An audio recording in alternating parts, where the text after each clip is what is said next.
साथियों नमस्कार। कैसे हैं आप सब लोग? उम्मीद है सभी बड़े अच्छे शानदार हैं, एकदम लाजवाब बेहतर ज़बरदस्त अपनी तैयारी में दिल खोल कर लगे हुए, एक शानदार अंदाज में लगे हुए। दिल खोल कर लगने का मेरा मतलब है सारी क्लासेस को अपना समय से पूरा करना, उनका बहुत बढ़िया तरह से रिवीजन करना। ज़बरदस्त तरीके से आप सभी अपनी मेहनत में लगे हुए हैं। बाकी आप सभी के हालचाल को लेकर भी अच्छी उम्मीदें हैं।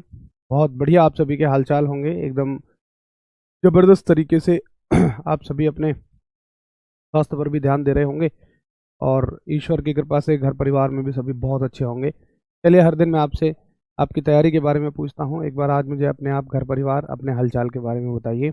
आप सभी ठीक हैं? घर परिवार में क्या सभी अच्छे हैं? और फिर हम लोग शुरू करेंगे आज की आगे की कहानी को। तो आप मुझे बताइए, तब तक मैं आपको आगे की प्लानिंग बता दूं। हम लोगों ने चैप्टर शुरू किया हुआ है साउंड, और वेव जो है साउंड का ही एक पार्ट है। तो वेव में अभी तक हमने एक बहुत बड़े कन्फ्यूज़न को क्लियर कर लिया कि क्या होती है मैकेनिकल, नॉन मैकेनिकल वेव, और क्या होती हैं लॉन्गिट्यूडनल और ट्रांसवर्स वेव, यानी यांत्रिक और अयांत्रिक, अनुप्रस्थ और अनुदैर्ध्य के बीच में एक क्या अंतर होता है। ये हमने बहुत अच्छे तरीके से सीखा। अब देखिए, तरंग से संबंधित ना कुछ छोटी छोटी परिभाषाएं हैं, आपने जिनके नाम पहले जरूर सुने होंगे लेकिन बिखरे हुए रूप में उन्हें पढ़ा होगा। आज हम यहाँ तरंग के साथ ही उन्हें पढ़ेंगे ताकि आप समझ सको कि तरंग से क्या मतलब है इन बातों। चलिए, बहुत बढ़िया। सभी एकदम बहुत अच्छे हैं और मेरे बारे में पूछते हैं। मैंने देखो मेडिसिन तो पहले भी ली हुई थी, आपको बताया थोड़ा खांसी वाली समस्या चली हुई थी, तो पहले आराम नहीं था, लेकिन परसों से मैंने जो दवाइयाँ ली हैं, परसों से नहीं, संडे से जो दवाइयाँ ली हैं, उनसे बहुत आराम है और लगभग अब मैं ठीक हूँ, जल्द ही ठीक भी हो जाऊँगा। जिनकी दवाइयाँ मिली हैं, बाकी सब कुछ ओके ओके, सब बढ़िया है, बहुत बढ़िया। घर पर गौरव भाई बहुत बढ़िया, वेरी गुड। अच्छा, नेवी के फॉर्म आए हैं तो इस वजह से आप सभी, बहुत सारे साथी नेवी की तैयारी में भी लगना चाहते हैं। देखिए, अगर आप जानना चाहते हो कि क्या इस बैच से नेवी की तैयारी हो जाएगी, तो मेरा उत्तर है फिर निर्भर करेगा आप कौन सी ट्रेड की बात कर रहे हैं। अगर एमआर की बात करूं, 100% तैयारी हो जाएगी। लेकिन अगर मेडिकल असिस्टेंट की बात करूं, कि जो बायोलॉजी और फिजिक्स और केमिस्ट्री है, वो इस बैच से नहीं हो पाएगी।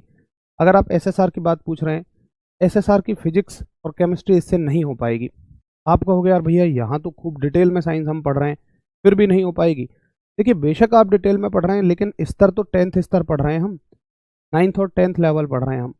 और एसएसआर और मेडिकल असिस्टेंट में फिजिक्स, केमिस्ट्री और बायोलॉजी जो पूछी जाएंगी, वो भाई आपका 11वीं और 12वीं स्तर रहेगा। बात ये है, इसलिए आपको एसएसआर और मेडिकल असिस्टेंट के लिए तो 11वीं और 12वीं का स्तर पढ़ना ही पढ़ना पड़ेगा।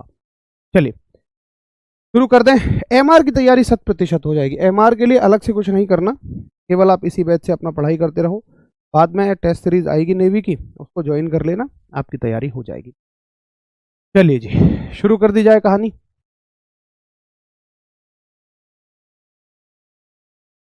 सर, मैं टेक्निकल की तैयारी कर रहा हूँ।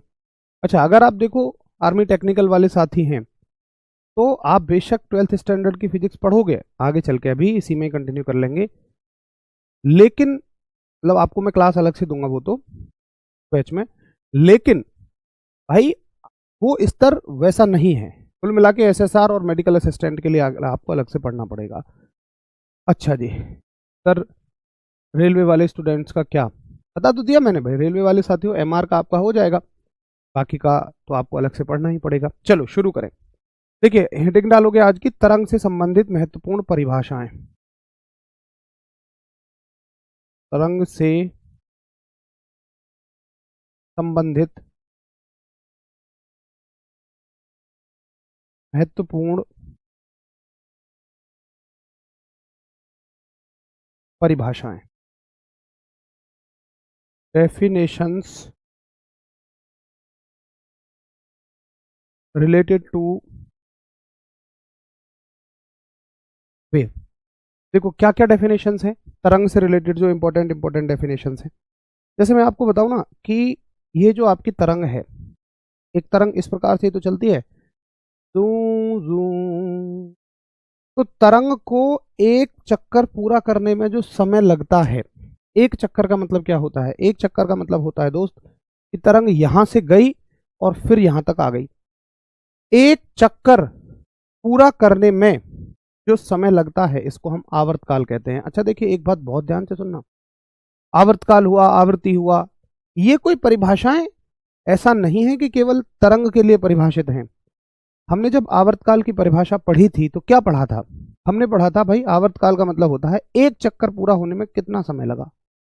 तो यहां एक चक्कर पूरा होने में कितना समय लगा, सिंपल सी बात है। एक चक्कर का मतलब क्या है, ये पूरा एक चक्कर है, यहां से यहां तक आप जहां से चले वहीं पहुंच गए, ये एक चक्कर है। तो इसे पूरा होने में कितना समय लग रहा है, इसी को हम कहते हैं यहां पर आवर्तकाल। तो ये वैसे पहले हमने पढ़ी हुई है, बट फिर भी एक बार आप दोबारा से लिख लीजिए फटाफट। आवर्तकाल क्या हो जाएगा, टाइम पीरियड क्या हो जाएगा, यहां पर टाइम पीरियड हो जाएगा एक चक्कर में लगा समय, एक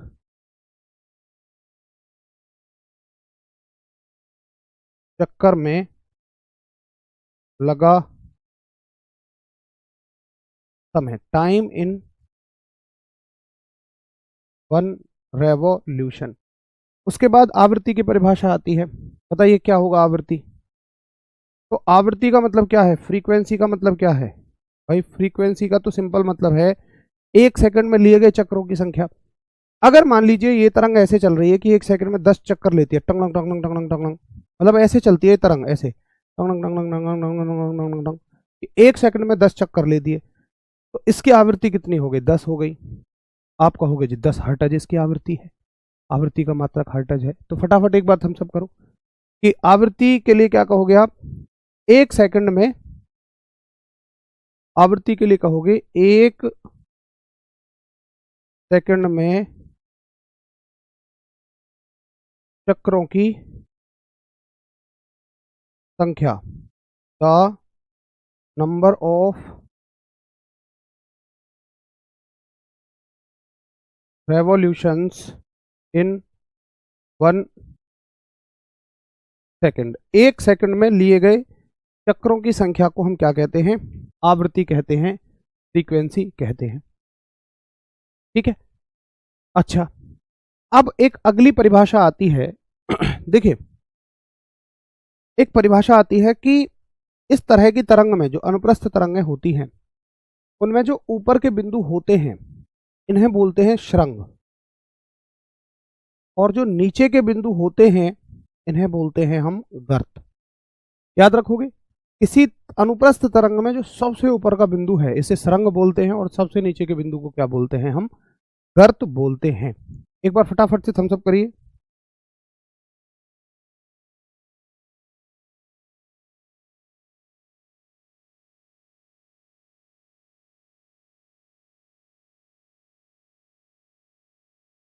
इंग्लिश में, अच्छा इंग्लिश में देखिए इसको बोलते हैं क्रेस्ट, क्रेस्ट और ट्रॉफ। ये पॉइंट आपके क्रेस्ट हो जाते हैं और ये पॉइंट आपके ट्रॉफ हो जाते हैं। ठीक है, तो सवाल बस ऐसे ही पूछेगा कि बताओ तरंग में इसको क्या बोलते हैं, इसको क्या बोलते हैं, तो इनको क्रस्ट बोलते हैं, इनको ट्रॉफ बोलते हैं, इनके लिए कोई परिभाषा की जरूरत ही नहीं है।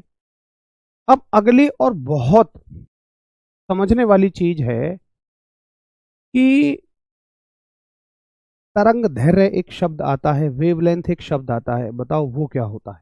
देखिए, जब एक तरंग चल रही है तो चलो मैं इसको और आगे तक चला देता हूं, ऐसे ऐसे करके और ऐसे, यहां तक आ रही है ये पूरी तरंग। ठीक है, चलो मैं अगले पेज पे ले लेता हूं क्योंकि यहाँ वैसे भी जगह नहीं बच रही है। ये हमारी एक तरंग चल रही है ऐसे, तो इस तरंग में ना या तो आप एक शरंग से लेकर दूसरे शरंग तक की दूरी या एक गर्त से लेकर दूसरे गर्त तक की दूरी को तरंग दैर्घ्य कहते हो। बेसिकली तरंग दैर्घ्य, वेवलेंथ, ये बताता है कि ये तरंग की लंबाई कितनी है, यानी ये कितना फैल के चल रही है।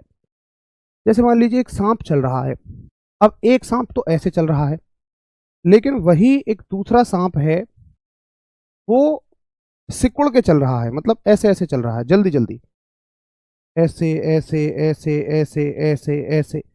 तो इसकी वेवलेंथ कितनी हो जाएगी भाई, यहां से यहां तक की दूरी इसकी वेवलेंथ हो जाएगी, यानी इसकी तरंग दैर्घ्य कम है और इस तरंग की तरंग दैर्घ्य ज्यादा है। तो तरंग दैर्घ्य ये बता रही होती है किसी तरंग के बारे में कि ये तरंग कितना फैल के चल रही है, कितना एक्सपेंड होके चल रही है। तो आज तक शायद आपने तरंग दैर्घ्य को रटा होगा, आज समझ में आया? अच्छा जी, दूसरी चीज, एक भैया ये कहेगा कि भाई चलो अनुप्रस्थ में तो समझ में आ गया, अनुदैर्घ्य में क्या होती है? देखिए मैं आपको बताऊं, पहले अनुदैर्घ्य में कुछ पॉइंट्स आप समझिए। जैसे मान लीजिए एक अनुदैर्घ्य तरंग है और अनुदैर्घ्य तरंग है, ये अनुदैर्घ्य तरंग क्या होती है? ये एक बार दबेगी और फिर आपका खुलेगी, ठीक है, फिर आपका दबेगी और फिर आपका खुलेगी। तो जहां पर ये दबती है इन बिंदुओं को हम संपीड़न कहते हैं, यानी कि कंप्रेशन कहते हैं। और जहां पर ये खुलती है, यहां पर जहां पर ये खुल रही है, इन बिंदुओं को हम विरलन कहते हैं, यानी कि रेयरफैक्शन कहते हैं। जैसे अनुप्रस्थ तरंग में श्रृंग और गर्त होते हैं, यहां पर अनुदैर्घ्य तरंग में संपीड़न और विरलन होते हैं। ये तो नाम से ही समझ में आ रहा है, संपीड़न का मतलब होता है दबना, कंप्रेस होना, और विरलन का मतलब होता है खुलना, रेयरफैक्शन का मतलब होता है किसी चीज का एक्सपेंड हो जाना, किसी चीज का खुल जाना। तो इन्हें हम कहते हैं संपीड़न और विरलन। अब आप याद रखेंगे कि एक संपीड़न से लेकर या तो एक संपीड़न तक के बीच की दूरी देख लो, या एक विरलन से अगले विरलन तक की दूरी देख लीजिए, इसी को हम तरंग दैर्घ्य कहते हैं। तो अनुप्रस्थ तरंग में श्रृंग से श्रृंग तक की दूरी या गर्त से गर्त तक की दूरी, crest to crest, trough to trough, या अनुदैर्घ्य तरंग में संपीड़न से संपीड़न, विरलन से विरलन, कंप्रेशन से कंप्रेशन, रेयरफैक्शन से रेयरफैक्शन तक की दूरी को वेवलेंथ कहते हैं। और देखिए जितनी दूरी ये होगी उतनी ही दूरी ये होगी, यहां पर जितनी दूरी ये होगी उतनी ही दूरी ये होगी। तो तरंग दैर्घ्य को आप किसी भी तरीके से कह सकते हो, क्योंकि दोनों बार दूरी बराबर है, दोनों बार डिस्टेंस सेम है, इसलिए आप कुछ भी उसको कह सकते हो। ठीक है भाई, तो ये हो गई आपकी वेवलेंथ। यहां पर आप लिखेंगे ये है लैम्डा, यानी कि वेवलेंथ। तरंग दैर्घ्य को हम लैम्डा से दिखाते हैं, ये लेटर है लैम्डा। तो ये बड़ी जरूरी जानने वाली बात है, आप हेडिंग डालिए तरंग दैर्घ्य क्या होती है। तरंग दैर्घ्य, वेवलेंथ, वेवलेंथ को दिखाएंगे हम लैम्डा से। तो बेसिकली वेवलेंथ तरंग की लंबाई को दिखाती है, लेकिन इसकी परिभाषा अनुप्रस्थ तरंग में अलग होगी और अनुदैर्घ्य तरंग में अलग होगी। देखिए अनुप्रस्थ तरंग में देखिए, एक ट्रांसवर्स वेव में क्या कहोगे आप कहोगे कि भाई श्रृंग से श्रृंग तक के बीच की दूरी, यानी कि क्रिस्ट टू क्रिस्ट, या गर्त से गर्त तक के बीच की दूरी, ट्रॉफ टू ट्रॉफ, ठीक है, क्रिस्ट क्रिस्ट तक के बीच की दूरी या ट्रॉफ से ट्रॉफ तक के बीच की दूरी। आगे अनुप्रस्थ तरंग में हो गया। अनुदैर्घ्य तरंग में देखिए, अनुदैर्घ्य यानी कि लॉन्गिट्यूडनल। देखिए लॉन्गिट्यूडनल में संपीड़न से संपीड़न तक के बीच की दूरी, या तो संपीड़न से संपीड़न, मैं शॉर्ट में लिख दे रहा हूं कंप्रेशन टू कंप्रेशन, या फिर विरलन से विरलन, मतलब कि rarefaction to rarefaction, rarefaction to, मैंने शॉर्ट में लिख दिया रेयरफैक्शन। बोलिए आ गया समझ में तरंग दैर्घ्य? एक बार हम सब करेंगे, बहुत इंपॉर्टेंट बात है।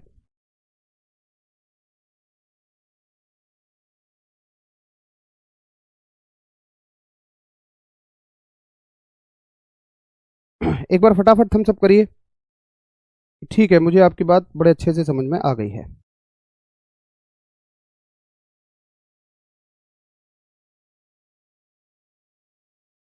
और फिर हम लोग आगे बढ़े, एक अगली टर्म समझेंगे, बहुत शानदार टर्म है।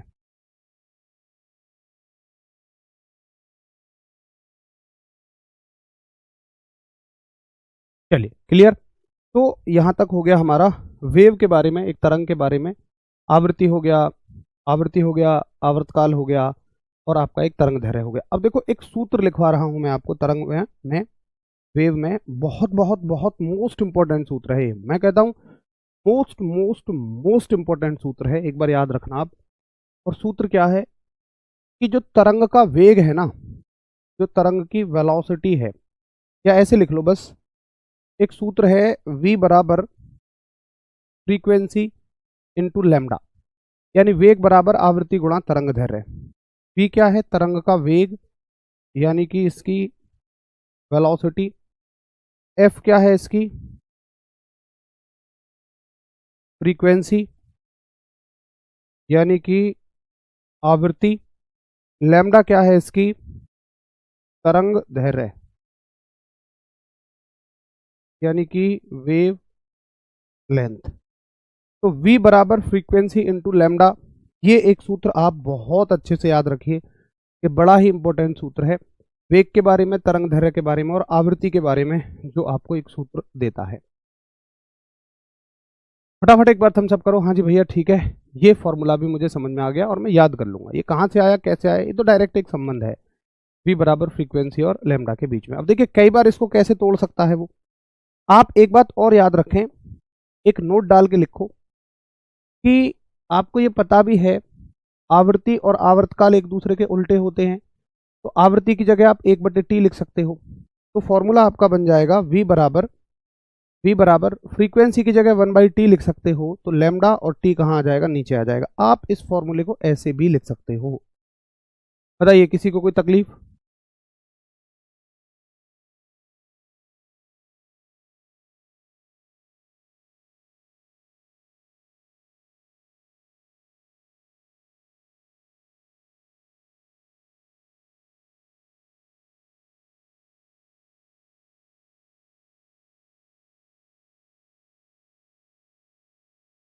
ठीक है, अब यहां से एक बात आप समझना, बहुत बहुत बहुत इंपॉर्टेंट है, बहुत इंपॉर्टेंट चीज है। क्या पूछा जाएगा आपसे? यहां से पूछा जाएगा कि जब एक तरंग एक माध्यम से दूसरे माध्यम में जाती है, माध्यम का मतलब आप समझते होंगे वही ठोस, द्रव और गैस।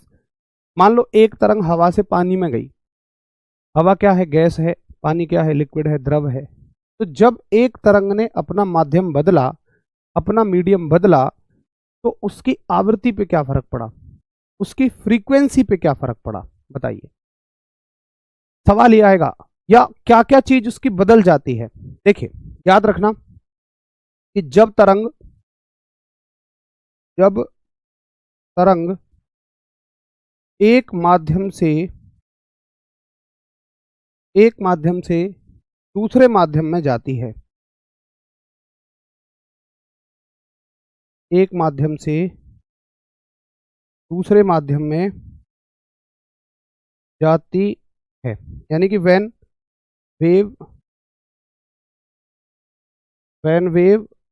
ट्रेवल्स फ्रॉम, एक वीडियो दूंगा वो लगा देना है ना, फ्रॉम, एक आध मिनट में आ जाओ, कोई बात नहीं, ठीक है। फ्रॉम वन मीडियम टू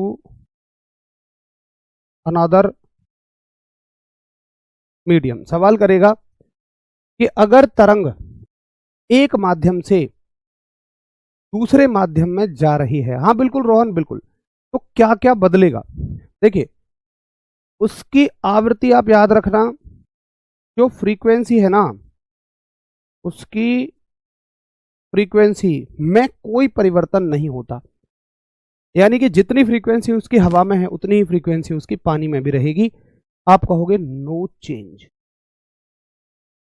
ये बहुत कंफ्यूज करने वाला पॉइंट है भाई, इसको अच्छे से याद रखना कि ध्वनि की आवृत्ति या किसी तरंग की आवृत्ति नहीं बदलती है जब एक तरंग एक माध्यम से दूसरे माध्यम में जाती है। क्या वेग बदल जाता है? वेग बिल्कुल बदलता है।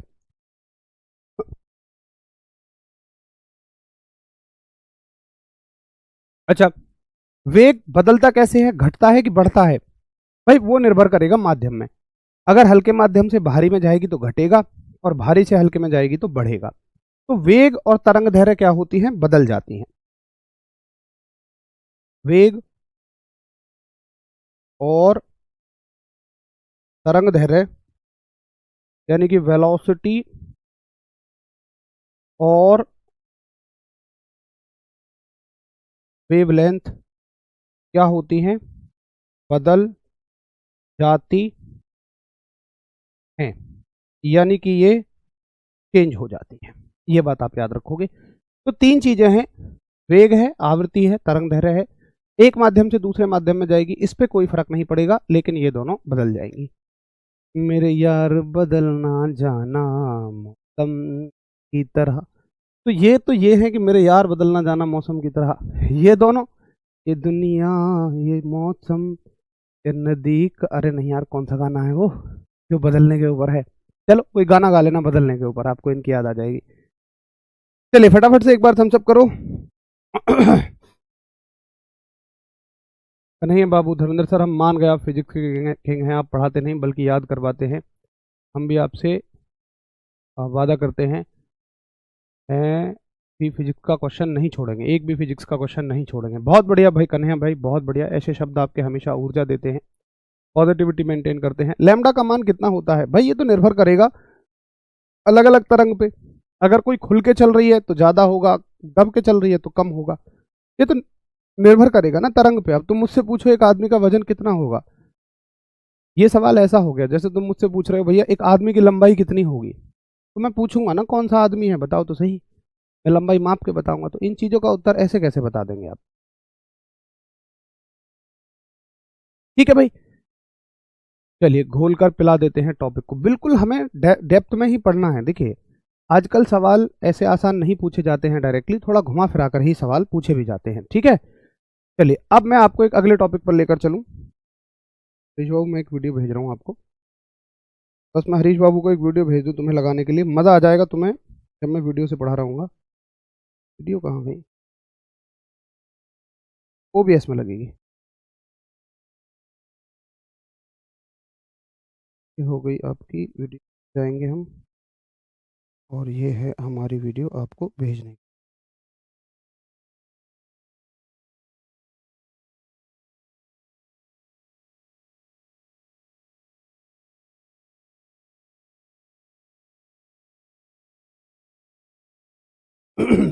ठीक है जी, चलो यहाँ तक की कहानी समझ हो गई। अब हम प्रॉपर साउंड पे चलते हैं, यहाँ तक तरंग के बारे में क्लियर हो गया।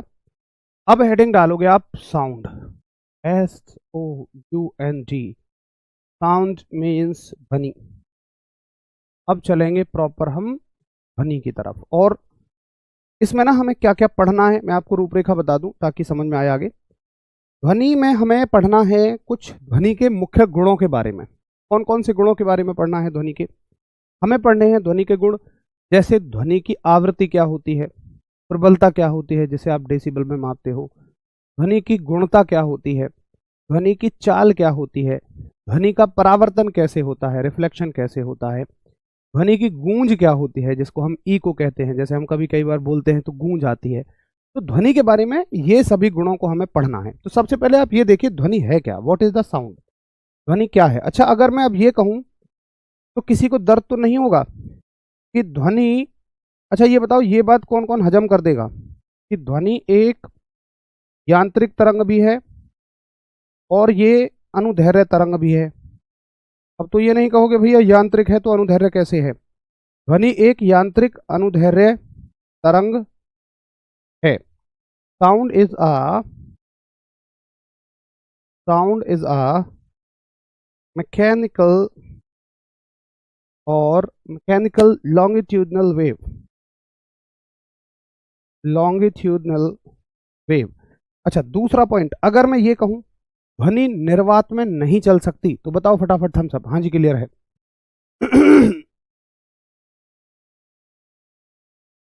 बताओ जल्दी से, अगर मैं ये कह रहा हूं ध्वनि निर्वात में नहीं चल सकती है तो कौन कौन मेरी बात से एग्री है, लगा दो। ध्वनि निर्वात में क्या हुआ, ध्वनि निर्वात में नहीं चल सकती, इससे चलने के लिए माध्यम की आवश्यकता होती है। यानी कि sound can not propagate in vacuum, sound can not propagate in vacuum, it needs medium. To travel, इसे चलने के लिए किसकी जरूरत पड़ती है? माध्यम की जरूरत पड़ती है, मीडियम की जरूरत पड़ती है। ठीक है भाई सोनू गुप्ता, ये मान लो कि 8 से 10 दिन और लगभग लगाओ आपके चैप्टर्स को खत्म होने में, 8 से 10 दिन तो करीब लगेंगे। ठीक है भैया, सबको पता है ये बात, तो कोई दिक्कत नहीं है कि भाई ये वैक्यूम में नहीं चल सकती है, इसको कोई ना कोई माध्यम चाहिए, और ये एक यांत्रिक अनुदैर्ध्य तरंग है, एक मैकेनिकल लॉन्गिट्यूडनल वेव है।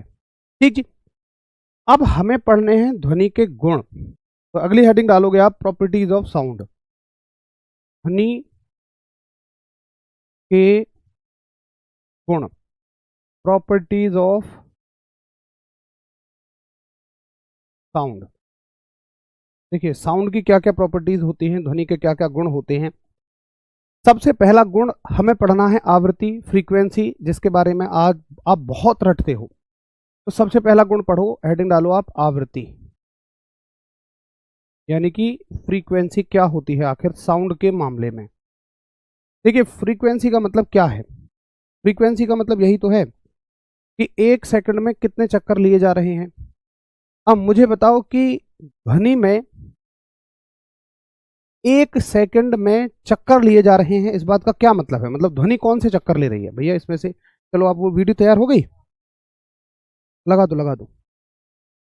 देखिए ध्वनि के मामले में 1 सेकंड में लिए गए चक्कर, ये कैसे समझोगे कि कितने चक्कर ध्वनि ले रही है? भाई चक्कर का मतलब ज्यादातर पहले तो हमारे दिमाग में ये रहता है कि गोल गोल चलना चक्कर होता है। भैया नहीं, गोल गोल घूमना चक्कर नहीं है। मैंने आपको पहले भी बताया था, चक्कर का मतलब होता है अगर एक काम को बार बार किया जा रहा है तो एक बार में जो वो हो रहा है उसको चक्कर कह रहे हैं। बहुत आसान भाषा में समझिए, मान के चलिए कि आप अपने घर से अपने मंदिर तक जाते हैं, मंदिर से फिर घर आते हैं, और दिन में आप ऐसा 4 बार कर रहे हैं, तो आपने 4 चक्कर लगा दी। अब ऐसा तो नहीं है कि आप गोल गोल घूम रहे हैं, समझ गए? तो चक्कर का मतलब होता है कि अगर किसी काम को बार बार किया जा रहा है तो एक बार जो हुआ है वो चक्कर है। अब ध्वनि के मामले में चक्कर क्या होगा भैया? देखिए ध्वनि का काम क्या है? ध्वनि का काम दबना खुलना, दबना खुलना, दबना खुलना है। तो ध्वनि 1 सेकंड में कितनी बार दबी और खुली, यही ध्वनि का चक्कर है। ध्वनि 1 सेकंड में कितनी बार दबी और खुली, यही ध्वनि के द्वारा लिए गए चक्कर हैं, और इसी को हम आवृत्ति कहेंगे। अगर मान लीजिए कोई ऐसी ध्वनि है तो 1 सेकंड में 5 बार दब और खुल रही है, यानी 1 सेकंड में 5 बार दबी और खुली, तो इसकी आवृत्ति 5 हर्ट्ज है। 5 हर्ट्ज इसकी आवृत्ति है। अगर ये 2 बार दबी और खुली तो इसकी आवृत्ति 2 हर्ट्ज है। अगर ये 10 बार दबी और खुली तो इसकी आवृत्ति 10 हर्ट्ज है। आ गई आपको बात समझ में? तो अच्छा, आवृत्ति को चाल से मत जोड़ना, स्पीड से मत जोड़ना। कहीं मैं ऐसे कर रहा हूं तो आप कह रहे हो स्लो चल रही है, ऐसे कर रहा हूं तो तेज चल रही है। भाई यहां देखो 2 हर्ट्ज पे और 10 हर्ट्ज पे, चल तो तरंग किसी में भी नहीं रही है, समझे? चलने का मतलब होता है जब ये ऐसे भी आगे बढ़ती। तो आवृत्ति का मतलब है अपनी ही जगह पर कितना दब और खुल रही है। अगर ये दबते खुलते हुए चल रही है तो ये चाल है। अरे देखो अभी मान लो 1 सेकंड में 2 चक्कर ले रही है, और ये कुछ ऐसे चल रही है। अब 1 सेकंड में 2 चक्कर, 1 सेकंड में 2 चक्कर ले रही है लेकिन थोड़ा तेजी से चल रही है। तो चाल और आवृत्ति अलग चीज है। ऐसा नहीं है कि आवृत्ति बढ़ने से चाल बढ़ेगी। हो सकता है कि आवृत्ति बहुत ज्यादा हो लेकिन तरंग की चाल 0 हो, तरंग अपनी जगह से बढ़ ही नहीं रही है। बढ़ने का मतलब क्या होता है? जब ये यहां से यहां जाती, लेकिन ये तो यहीं की यहीं आवृत्ति बहुत तेजी से कर रही है। तो दोनों को अलग रखना। अच्छा अब सुनिए, यहां तक मजा आया, और गहराई में चलिए। अभी हम ये सोचें कि अगर मान लो मेरे मुंह से जो तरंग निकल रही है, ध्वनि तरंग निकल रही है, मान लो इसकी आवृत्ति 10 हर्ट्ज है, अगर ये 50 हर्ट्ज हो जाए तो बोलने के तरीके पर यह आवाज कैसी दिखेगी, मेरे को कैसी सुनाई देगी? ध्वनि में अगर आवृत्ति बदलेगी तो मुझे आवृत्ति बदलने पे आवाज कैसी सुनाई देगी, जरूरी बात ये है। और अब आप इसको रटोगे नहीं, सुनोगे। अभी वार्निंग दे रहा हूँ, कानों में ईयरफोन वगैरह लगा हो तो उसका वॉल्यूम धीमा कर लेना। 1-2 मिनट के लिए साउंड सुनाऊंगा, एक तरंग दिखाऊंगा जिसकी आवृत्ति बढ़ती चली जाएगी, और आप खुद फील करना आवृत्ति बढ़ने पर आपको तरंग में क्या परिवर्तन, ध्वनि में क्या परिवर्तन सुनाई देता है। चलिए भाई शुरू कर दीजिए।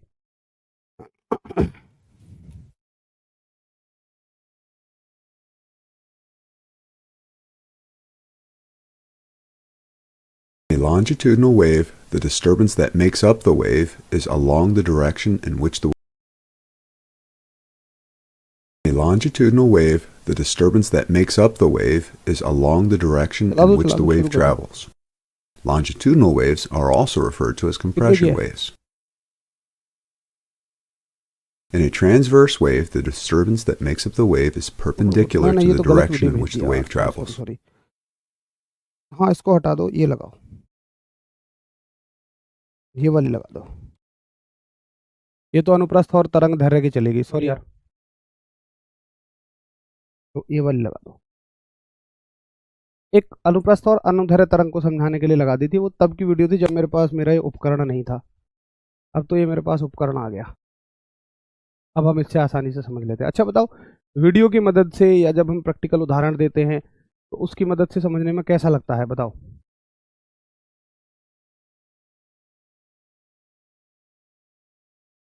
नहीं आई अभी? अरे यार, वो पता है समझाना थोड़ा ज़रूरी है, क्योंकि समझ में ही आपको उससे आ पाएगी।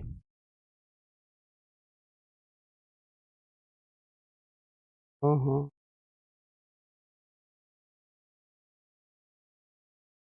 बस एक एक मिनट का समय दे देना बच्चों, है ना। माफ़ी चाहूँगा थोड़ा सा, बाहर ले जाओ, एक बार बाहर घुमा लाना, थोड़ा नेटवर्क स्लो है ना बेसमेंट में, तो बहुत मज़ा आता है, बहुत अच्छे से समझ में आ जाती हैं चीज़ें। Very good very good. अच्छा, ये मत समझना कि मैं उसको पहले क्यों नहीं लगाया, मैंने असल में पहले नहीं लगा सकते, क्योंकि क्लास वो ओबीएस में सेट होती है और वो क्लास के साथ ही लग सकती है। अगर क्लास बंद हुई तो वो हट जाएगी वीडियो, इसलिए वो पहले लग ही नहीं सकती थी। कोड में वो समझ में नहीं आएगी आपको। चलिए, बहुत बढ़िया, बहुत अच्छा समझ में आता है, मज़ेदार समझ में आता है। तो कोशिश यही होती है कि चीज़ें जो है आपको प्रैक्टिकली समझाई जाएँ। अच्छा, मैं अभी आवृत्ति पे कुछ बात नहीं करना चाह रहा हूँ, क्योंकि आपको मज़ा ही उस वीडियो को देखने के बाद आएगा, मतलब सारा सस्पेंस उस वीडियो में छिपा हुआ है, इसलिए मैं आवृत्ति के बारे में कुछ नहीं बताऊंगा अभी। आप ना खुद, मतलब एक बार वीडियो देख ली ना आपने, तो खुद आप फील कर जाओगे, अच्छा ये होता है आवृत्ति का मतलब। साउंड की चाल क्या होती है, ये अच्छा सवाल है। देखिए, ध्वनि की मतलब ना, कुछ चीज़ें ऐसी होती हैं जब आप पूछ रहे होते हैं, जैसे मैं आपसे पूछूं कि एक इंसान की चाल कितनी होती है, तो आप ये कहोगे यार इंसान की चाल तो बहुत सारी चीज़ों पर निर्भर करती है। इंसान सिंपल चल रहा है, दौड़ रहा है, पतला आदमी है, भारी आदमी है, हवा में चल रहा है या पानी में दौड़ रहा है। तो तरंग के मामले में भी ऐसे ही होती है, ध्वनि एक तरंग ही तो है। तो ध्वनि के मामले में भी ऐसे ही होती है। अगर आप मुझसे ये पूछें ध्वनि की चाल कितनी होती है, बहुत सारी चीज़ें आपको मुझे बतानी पड़ेंगी। पहले बताना पड़ेगा ठोस है, द्रव है या गैस है। अच्छा, अगर चलो आप कहते हो जी ठोस है, ठोसों में भी कौन सा ठोस है भाई? लोहे में दौड़ा रहे हो, कॉपर में दौड़ा रहे हो, एल्यूमिनियम में दौड़ा रहे हो, ईंट में दौड़ा रहे हो, पत्थर में दौड़ा रहे हो, तो हर एक में ध्वनि की चाल अलग होती है। हवा में ध्वनि की चाल अलग होती है, ठीक है। चलो, कहाँ चले गए हरीश बाबू?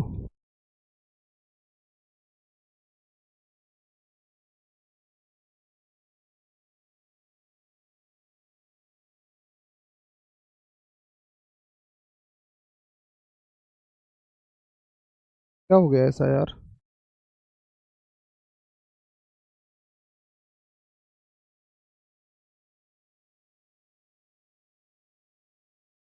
आ जाओ, दिखा दो भाई, बच्चों को बड़ा इंतजार है इन्हें। फटाफट लगा दो, फटाफट आगे आगे निकाल दो इसको, ये डाउनलोड हो जाएगी।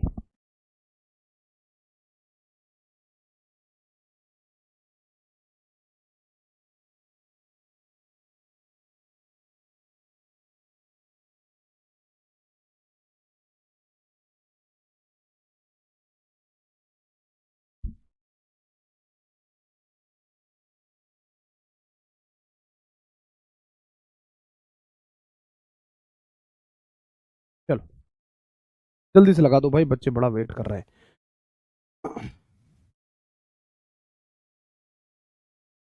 अरे बात करेंगे ना आजाद बाबू, एयर में कितनी होती है। अब आप मुझसे ये पूछो हवा में कितनी होती है, फिर मैं पूछूंगा ये बताओ हवा में कितने डिग्री सेंटीग्रेड पर पूछ रहे हो। तो जब चाल पढ़ेंगे वो तब समझेंगे, ठीक है।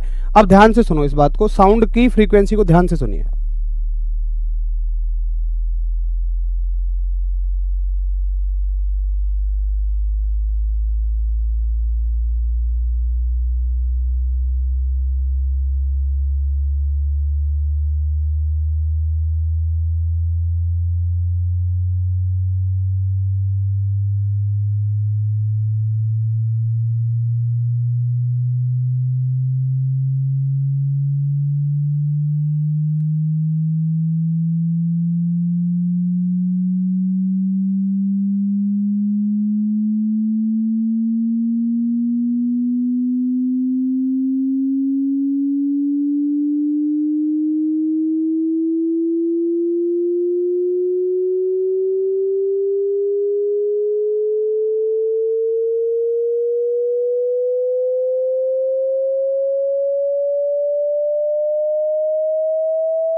तब आवाज आएगी, थोड़ा पेशेंस रखो, ध्यान से सुनो।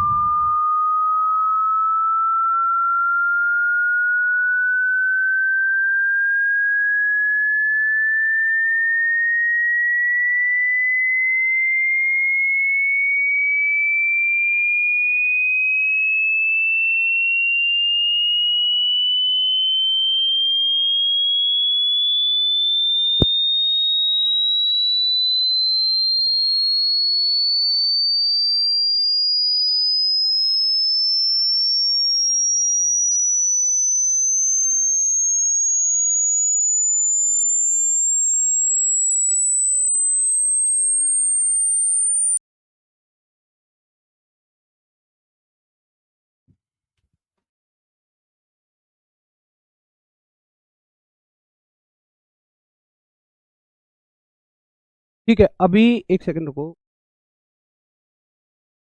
सही है, अभी तो नहीं आ रही होगी आपको आवाज, तो आपने उस साउंड को सुना होगा। अब देखिए, अब आपको एक सेकंड में समझ में आ जाएगी आवृत्ति। अगर मैं सही हूं तो हुआ क्या था कि जैसे जैसे उस तरंग के हर्टज बढ़े थे, उस तरंग के जैसे जैसे आवृत्ति बढ़ी थी, फ्रीक्वेंसी बढ़ी थी, क्या आपने सुना वो आवाज पतली पतली पतली पतली और पतली होती चली गई थी। यानी कि पहले वो आवाज मोटी थी, फिर वो आवाज बहुत पतली पतली पतली पतली होती चली गई थी। तो आवृत्ति बढ़ने का ना यही मतलब होता है कि कोई ध्वनि पतली होती चली जाएगी। जितना फ्रीक्वेंसी बढ़ती चली जाएगी, जितनी आवृत्ति बढ़ती चली जाएगी, उतनी ही वो ध्वनि पतली होती हुई चली जाएगी। ये बात आप याद रखना। ये बात मैं और आगे भी पढ़ाऊंगा। जैसे मान लो मैं मास्टर हूं, एक मेल मास्टर, मतलब पुरुष मास्टर हूं, तो मैं आपको समझाता रहता हूं भाई पढ़ लो पढ़ लो। अगर यहीं कोई फीमेल हो तो उनकी आवाज कैसी होगी, मैडम कोई होंगी तो, बच्चों आप तो ना बिल्कुल फिजिक्स को ध्यान से नहीं पढ़ते हो, आप तो बिल्कुल ध्यान नहीं देते हो। या मतलब उनकी आवाज ना, देखो मेरी आवाज थोड़ी मोटी है, उनकी आवाज कैसी हो जाएगी, पतली हो जाएगी। क्यों? क्योंकि महिलाओं की फ्रीक्वेंसी ना आवाज की वो कम होती है, ज्यादा होती है, सॉरी, आवृत्ति ज्यादा होती है। तो जितनी ज्यादा आवृत्ति होगी, जितनी ज्यादा फ्रीक्वेंसी होगी, उतनी ज्यादा आवाज पतली होती चली जाएगी। तो कुल मिलाकर ध्वनि की आवृत्ति का ध्वनि के मामले में क्या हो जाएगा कि भाई आवृत्ति का ध्वनि के मामले में है कि एक सेकंड में लिए गए चक्करों की संख्या। और चक्करों का मतलब क्या है, चक्करों का मतलब है विरलन और संपीड़न। तो आप कहोगे कि ध्वनि की आवृत्ति का मतलब क्या होता है कि एक सेकंड में चक्करों, यहां चक्कर कौन है, विरलन व संपीड़न, विरलन व संपीड़नों की संख्या, यानी कि number of compression and rarefactions, number of compression and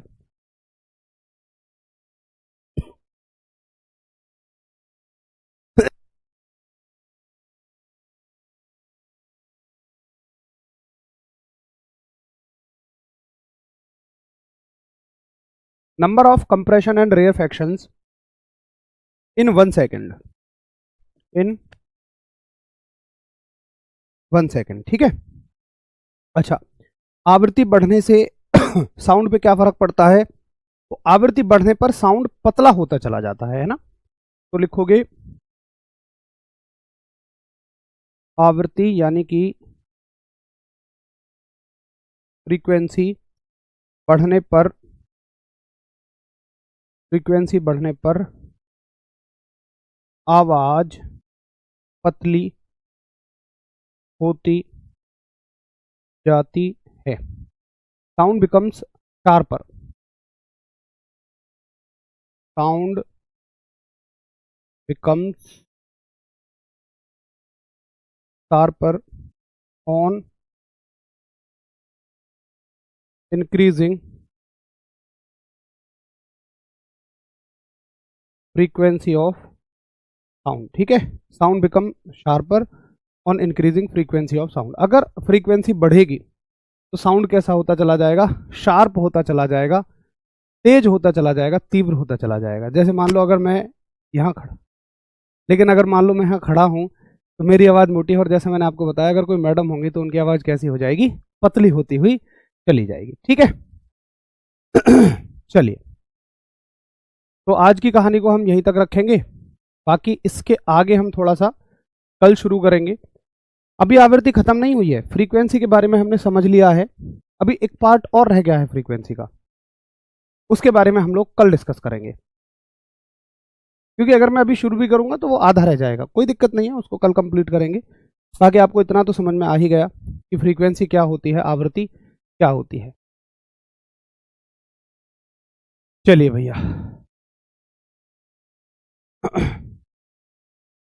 अच्छा बताइए, आवृत्ति आपको अच्छे से समझ में आ गई, मतलब फ्रीक्वेंसी आपको बढ़िया से समझ में आ गई। अब चीज़ों को आपको रटने की जरूरत तो नहीं है। देखिए मेरी कोशिश आपको यही लेकर है कि जैसे वेवलेंथ है, मेरे हिसाब से ज़्यादातर आपने पहले रटी होगी कि भाई वेवलेंथ क्या होती है, लेकिन आज आपने समझा कि यार वेवलेंथ का मतलब क्या है। और वेवलेंथ अब ऐसा तो है नहीं कि हर एक तरह की तरंग के लिए वेवलेंथ एक ही जैसी होती है भाई। अनुप्रस्थ तरंग के लिए अलग होगी, अनुदैर्ध्य तरंग के लिए अलग होगी वेवलेंथ। ऐसे ही आवृत्ति। अब एक बच्चा ना, अभी जैसे एक बच्चे का सवाल था, ये सब इसलिए होता है क्योंकि हम मोटा मोटा पढ़ते हैं। एक बच्चे ने कहा कि भैया जैसे इलेक्ट्रिसिटी जो आती है घरों में वो 50 हर्ट्ज पे आती है, तो इसका मतलब क्या है? मान लो एलईडी बल्ब में 50 हर्ट्ज फ्रीक्वेंसी आ रही है, तो क्या एलईडी बल्ब 50 बार ऊपर नीचे होगा? भाई अभी आप लाइट की बात करो ही मत। फ्रीक्वेंसी का मतलब लाइट की टर्म्स में कुछ और होता है, साउंड की टर्म्स में कुछ और होता है। तो जब हम लाइट पढ़ेंगे, प्रकाश पढ़ेंगे, प्रकाश कहाँ पढ़ेंगे? या तो ऑप्टिक्स में पढ़ेंगे या तो इलेक्ट्रिसिटी में पढ़ेंगे। भाई ये टॉपिक कहाँ का है? या तो लाइट का है या तो इलेक्ट्रिसिटी का है। तो दोनों में ही मैं आपको समझा रहा हूँ कि वहाँ पर लाइट की या इलेक्ट्रिसिटी की फ्रीक्वेंसी का क्या मतलब है। तो फ्रीक्वेंसी आवृत्ति एक जनरल डेफिनेशन है कि एक सेकंड में लिए गए चक्रों की संख्या, लेकिन साउंड के मामले में उसका क्या रिलेशन है, साउंड के संदर्भ में उसका क्या मतलब है, लाइट के संदर्भ में उसका क्या मतलब है, इलेक्ट्रिसिटी के मामले में उसका क्या संदर्भ है, ये अलग अलग ही आपको पढ़ना पड़ेगा। और ऐसा तभी संभव है जब आप बहुत गहराई में जाके पढ़ते हैं। ठीक है, रिवीजन करा दीजिए। बिल्कुल मैं एक बार शुरू से आपको सारी चीजें रिवाइज करा देता हूं। देखिए आज हमने क्या पढ़ा है। एक तो हमने पढ़ी है तरंग से संबंधित कुछ इंपॉर्टेंट डेफिनेशंस पढ़ी हैं, जैसे आवर्तकाल क्या होता है, टाइम पीरियड क्या होता है। और मैं आपको बता दूं, ये आवर्तकाल हो गया, आवृत्ति हो गया, तरंग दैर्ध्य हो गया, ये सभी तो एक सामान्य परिभाषाएं हैं, जनरल डेफिनेशंस हैं। जनरल का मतलब है जब एक चीज बहुत सारी चीजों के लिए लागू हो। तो आवर्तकाल तो आप किसी पे भी लागू कर सकते हो, जरूरी थोड़ी है तरंग पे ही होगा। आप अपने चलने पर भी आवर्तकाल लागू कर सकते हो। जैसे मैंने बताया, अगर आप दिन भर में अपने घर से मंदिर तक के 4 चक्कर लगाते हैं और एक चक्कर में अगर आपको मान लो आधा घंटा लगता है, तो आपका आवर्तकाल 1 घंटा हो गया कि भाई एक चक्कर में कितना समय लगा। अगर मान लो कोई मोटर घूम रही है, तो हम ये देखेंगे 1 सेकंड में कितने चक्कर ये ले रही है, वो उसकी आवृत्ति हो जाएगी, फ्रीक्वेंसी हो जाएगी। तो इन चीजों को आप ऐसे समझिए कि सभी के लिए लागू हो जाए। फिर ये चीज तरंग दैर्ध्य, वेवलेंथ का मतलब क्या होता है? भाई एक वेव की लेंथ क्या है, एक तरंग की दूरी कितनी है। तो अगर कोई तरंग ऐसे चल रही है तो शरंग से शरंग, गर्त से गर्त तक की दूरी। अगर कोई तरंग दबकर और खुलकर चल रही है तो विरलन से विरलन तक की दूरी, और आपका संपीड़न से संपीड़न तक की दूरी। ठीक, ये सारी चीजें हमें ऐसे पढ़नी है। विस्कोसिटी, देखिए कुछ टॉपिक ऐसे होंगे आपको, कोई एक दो छोटा मोटा टॉपिक ऐसा देखने को मिल सकता है कि क्लास में हमने उसको कवर नहीं किया, लेकिन मॉक टेस्ट में हमने उसका सवाल दिया है। देखिए कुछ चीज़ें ऐसी होती ही हैं कि उनको यहाँ लंबा चौड़ा थ्योरी की भाषा में समझाने का कोई मतलब नहीं है। विस्कोसिटी वैसा ही एक टॉपिक है। विस्कोसिटी से एक दो सवाल जो गिने चुने आते हैं शांता से, वो मैं आपको सीधा सीधा यूट्यूब पर जब प्रैक्टिस सेट आपके चलेंगे तब करा रहा हूँगा। तो एक दो किसी टॉपिक के लिए ऐसे परेशान होने की आवश्यकता बिल्कुल भी नहीं है। मतलब ये मान लो कि आपको जितना है उतने से ज़्यादा ही कराऊंगा, कम कुछ नहीं कराऊंगा। हाँ, जब प्रैक्टिस सेट चले, ये बड़ी ज़रूरी बात है समझना, जब YouTube पे प्रैक्टिस सेट चले उनको जरूर देखना है आपको। वो बिल्कुल फ्री में होंगे, मैं कुछ चीज़ बेच नहीं रहा हूँ आपको, आपकी आवश्यकता की चीज़ बता रहा हूँ कि प्रैक्टिस में ही बहुत सारी चीज़ें कवर होंगी। ठीक है, कुछ क्वेश्चंस आपके प्रैक्टिस में ही कवर हो भी पाते हैं। चलिए, अभी मेरी भी अगली क्लास का समय है, आपको भी कुछ अगली क्लास लेनी होगी या पढ़ना होगा। तो कल मिलेंगे। आवृत्ति को अच्छे से रिवाइज करके आइए, आवर्तकाल, आवृत्ति, तरंग दैर्ध्य, इन सबको बड़े अच्छे से रिवाइज करके आइए। फिर कल मिलेंगे। नमस्कार, धन्यवाद, जय हिंद साथियों।